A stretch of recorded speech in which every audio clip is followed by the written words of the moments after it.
That's so sick. What's up, y'all? Squid here, back with another video. Today I'm sharing some of my first impressions and thoughts on the Black Ops 7 beta. I'm coming from the perspective of someone who has played Call of Duty since 2007, but interest fell after Black Ops 2.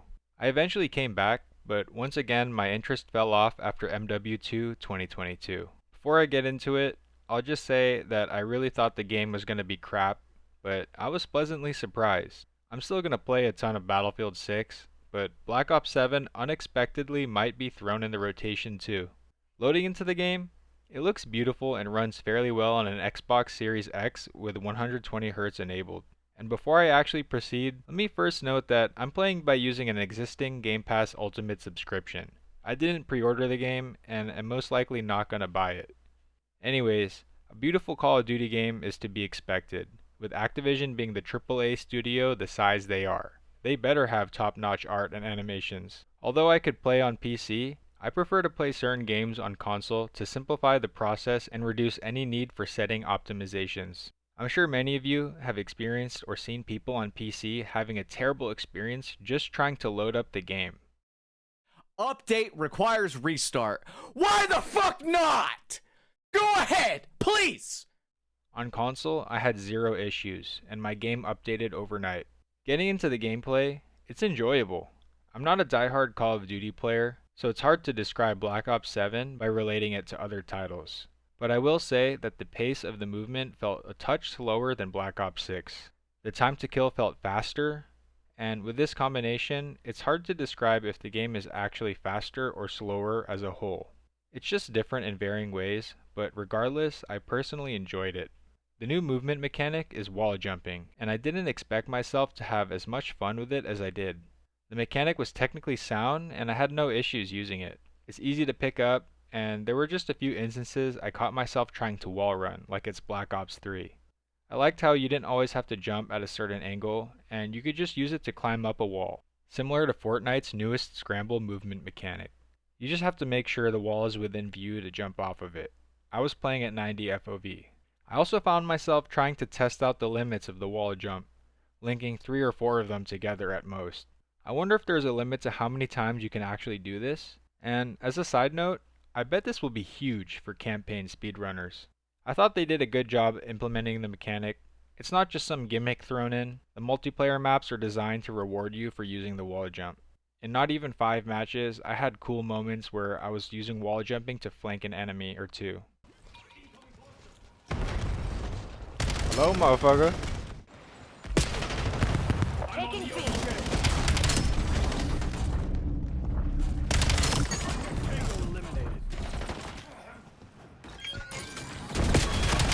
I don't think this movement mechanic hinders the Call of Duty experience at all, and it feels like a nice balance of boots on the ground movement and advanced movement, especially in contrast to the division in the Call of Duty community around the time of Call of Duty Infinite Warfare. Since I mentioned the map design, I'll speak a bit more on that. I only played a handful of the maps as they were releasing them over time, but I thought the ones I played were fun and different. I was looking for a variety of encounters around different parts of each map, and for the most part, I think it's there. The aesthetic is amazing too. Moving on to the gunplay, I thought it was great. It still has that Call of Duty feel, and I enjoyed still being able to win gunfights by outstrafing opponents. Target ID. Hostiles released a skewer. I tried all of the default 1 through 5 class setups to experience what each class offered, and as a whole, each class felt strong yet unique. I think ARs will be the dominant class for this game, but that doesn't deter you from switching it up. SMGs feel like SMGs, and the recoil difference is very noticeable compared to an AR when engaging at medium range and beyond. I've never been an LMG user across all shooter games, but the LMG in this beta felt solid. I enjoyed using it, though I felt they could have a bit less recoil and larger mags if you're gonna lug that thing around. Shotguns had some oomph to them, but felt very strange to use since there's a delay when firing. I like how they're trying to balance out shotguns, but the delay takes some getting used to, and I just found myself getting frustrated with them. Lastly, I enjoyed the snipers, and I think they're going to be really strong in this game. Scoping in isn't instant as you might expect, but what I really liked is that when you aim in, there is minimal sway, and sway only increases the longer you are scoped in. I'm not sure if any previous Call of Duty title is like this, but I thought this was good. I'm no expert on game design and balancing, so I'll just leave my thoughts as that. I didn't dive too much into the new equipment and killstreaks yet, but the hologram was a ton of fun to use. It brings me back to those Halo Reach days, bamboozling your opponents. What's this? Zone C secure. That's actually kinda cool. Bamboozled him. The drone pods were whatever. I haven't had a chance to use them, and countering them is easy with just hipfire. Speaking of, I felt that hipfire was so weak in this game. I don't know if you need a bunch of different attachments or whatnot, but even at point blank range, I found myself always needing to ADS. The crosshair has a subtle change with a small cross in the middle. I'm not sure what that's for. I like the health bar when taking down opponents, the font style and size, and I don't know if it's just me, but the UI felt more responsive on Xbox compared to the previous couple titles. I like the sound effects. I'm not sure what assets they may have reused, but the headshot sound was really nice. It sounds very much like a splat, similar to the headshot sound in Black Ops Cold War. Speaking of sound, I thought the footsteps in this game were great. For once, they sound like footsteps and not obnoxiously loud thuds and clanks. I was accurately able to hear where enemies were consistently, and every time, I thought it just sounded so good.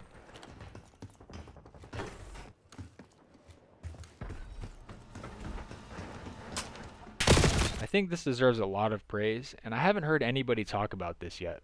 To wrap up my thoughts, the Black Ops 7 beta was a pleasant surprise. The game actually feels like a new Call of Duty, making part of me think that those people claiming Black Ops 6 was a filler game were right. Even though I strongly feel that Activision seriously needs to ditch the annual release business model, I wouldn't get mad at you for wanting to buy this game.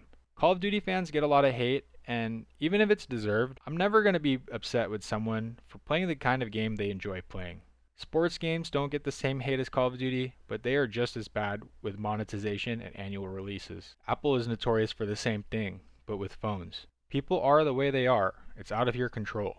Anyways, I really am curious to see the state of Battlefield 6 and Black Ops 7 going into 2026. Thanks for watching the video. If you enjoyed, leave a like and consider subscribing. As always, leave your thoughts in the comments section below. I want to know how you're feeling about Black Ops 7. Peace. Rest assured this will be deducted from your salary. Deducted from my salary. Is that how they speak to the employees at Activision?